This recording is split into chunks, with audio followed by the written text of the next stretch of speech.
Community Action is an agency designed to help the poor, the elderly, and disadvantaged.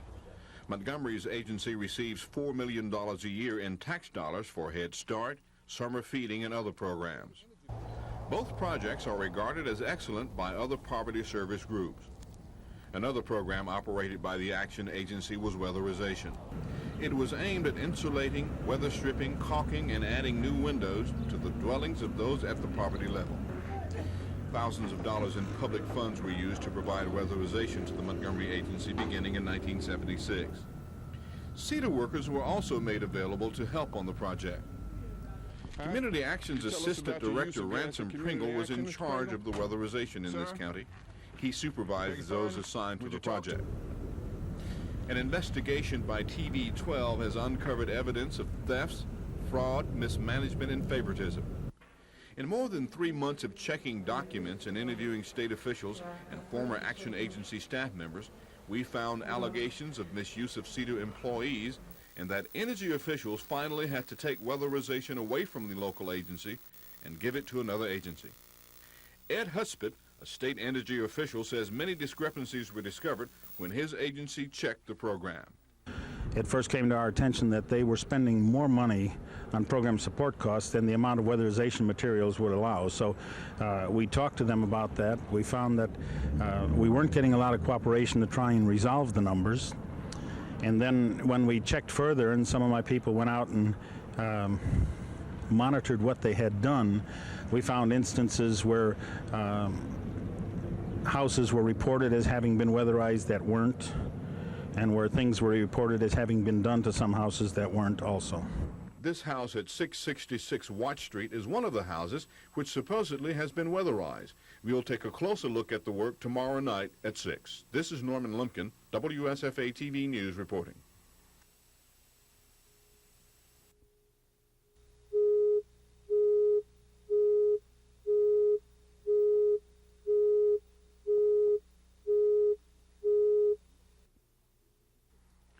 We obtained copies of the State Department of Energy's report on Community Action's handling of the weather project and went to some of the addresses listed as having been weatherized.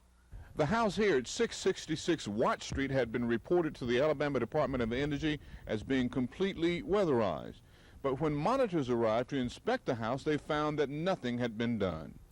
The house still had broken windows, cracks around the molding, and it appeared that no repairs had been made here in years, but the state of Alabama was charged for $533 in materials. This house at 1555 Oakland Street was also listed by Action Weatherization staffers as having been completed and that $314 was spent.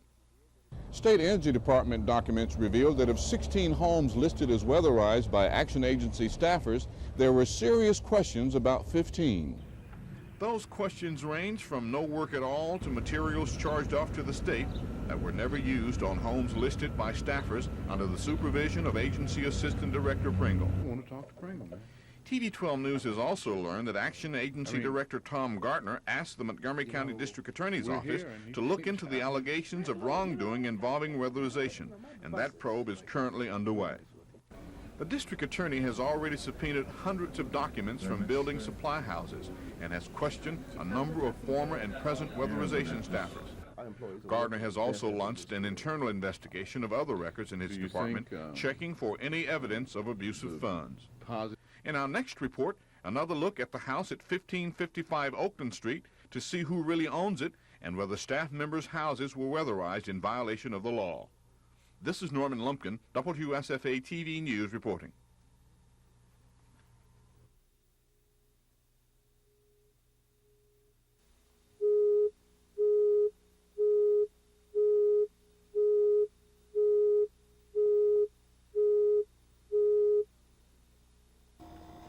County land records show that Action Agency employee Jesse Jacobs owns this house at 1555 Oakland Avenue. State energy records reveal that a request was made by the occupant of the house for weatherization. Energy officials were told by the tenant that she didn't sign the form. We asked Miss Jacobs if she owned the house. At first, she denied it. Later, after she learned that we'd checked county records, she admitted ownership. She also denied knowledge of who signed the weatherization form.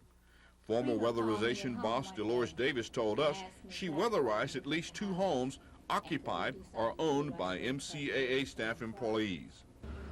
This house on Montgomery's west side at 1424 Oak Street is owned by staffer Louise Ferguson. Davis told us she weatherized this house on orders of Ransom Pringle.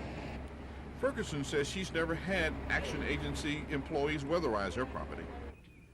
Action Agency worker Carl Cole lives here at 607 East Dixie Circle.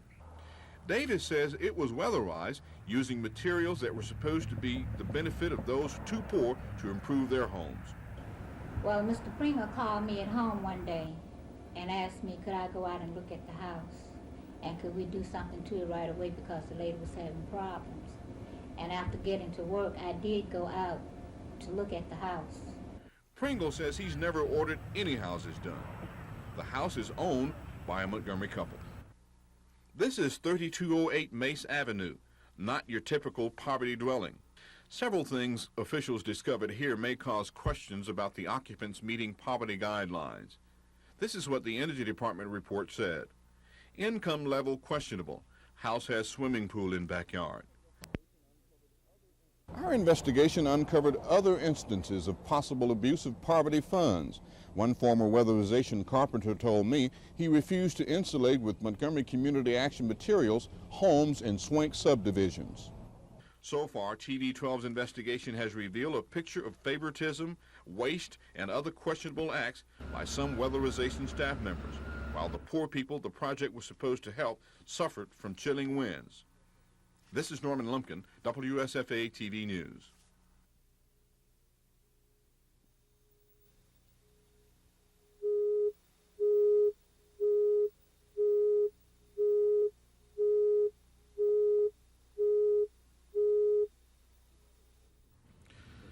The weatherization project was operated out of this building on Montgomery's west side.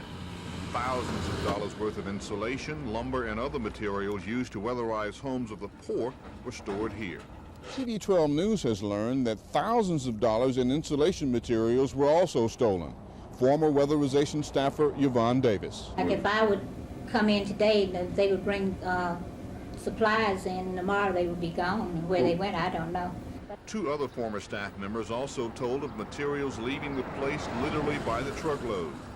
We checked police files for the period the project was housed here, and the only theft reported by any staff member was an air conditioner said to be missing. It appears from what we've been told that the weekend was especially a good time for the alleged thefts. One former weatherization staffer told me of helping then-Director Manuel Warren load trucks with lumber and other items designated for weatherizing homes of the poor, but instead bringing it here to this exclusive subdivision in West Montgomery. Another man, the former chief carpenter, told of similar incidents. Warren has denied it all. A county grand jury is now investigating these same allegations. This is Norman Lumpkin, WSFA TV News reporting.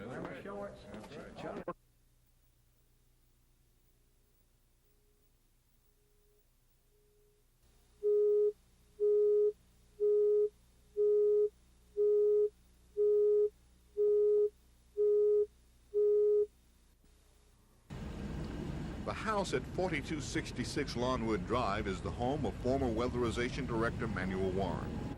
A county grand jury is trying to determine whether weatherization materials were used to complete an addition to the one-story Spanish-style home.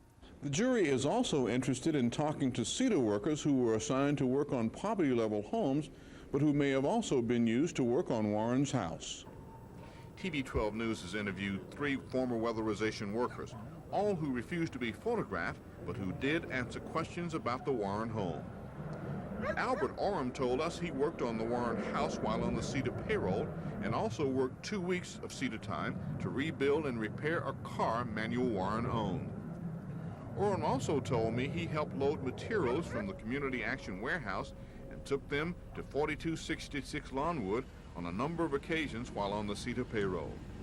Another CETA worker, Willie Willis, told me he refused to work on the Warren home during regular CETA working hours, but did go on the weekends.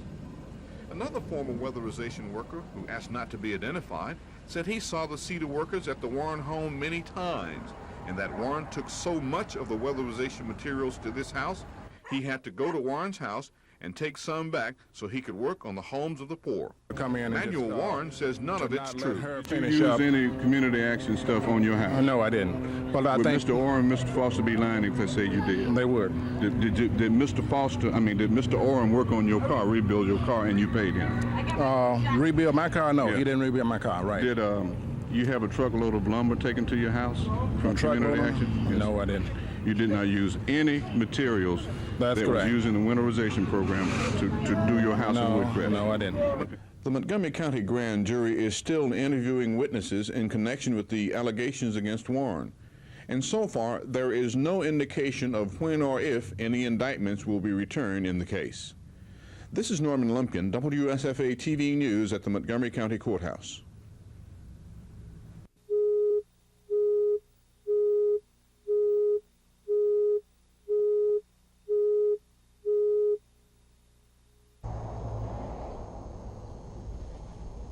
Our investigation turned up possible fraud, mismanagement, and waste in a program that was funded to help the poor. The waste was caused by inexperienced CETA workers given jobs without any training and at one point, no supervision. If you could come up with a dollar figure of how much material was wasted. Oh, I would say it would go up into the thousands of dollars, really. Because they would cut a door and they would cut it wrong. We couldn't use it. Have to get another one to replace it with. They learned how to do windows very well. They learned how to case the window out, but they waste a lot of material learning. TV12 also discovered the State Energy Department canceled the Community Action Weatherization Program because the man in charge, Ransom Pringle, refused to cooperate with state monitors. Some of the people cooperated very well, some did not. It was difficult to get cooperation from some of the leaders, particularly in terms of trying to find out what was proper inventory, what materials had been used, what had not been used in arranging meetings with supervisors and things of this nature. Pringle says he always cooperated with energy officials. One energy official told me Pringle took files they needed and refused to allow energy officers access to them. TV12 has obtained a copy of an Energy Department request for a refund of more than $20,000 in weatherization funds. The state wants $10,000 in advance funds paid to community action and $10,000 in what the state says are questioned costs. The state said there is no documentation that the $10,000 in advance funds were spent properly. Community action wants to wait until the grand jury finishes its work before the funds are paid. Perhaps a sad footnote to the revelations and charges of favoritisms and other things we uncovered in this investigation is that some poor families now swelter in the summer heat and freeze in the chilling winter winds, while some middle-class friends of a few Montgomery Community Action employees enjoy the benefit of a weatherization program and materials that State Energy Department officials say were illegally installed in their homes. This is Norman Lumpkin, WSFA TV News reporting.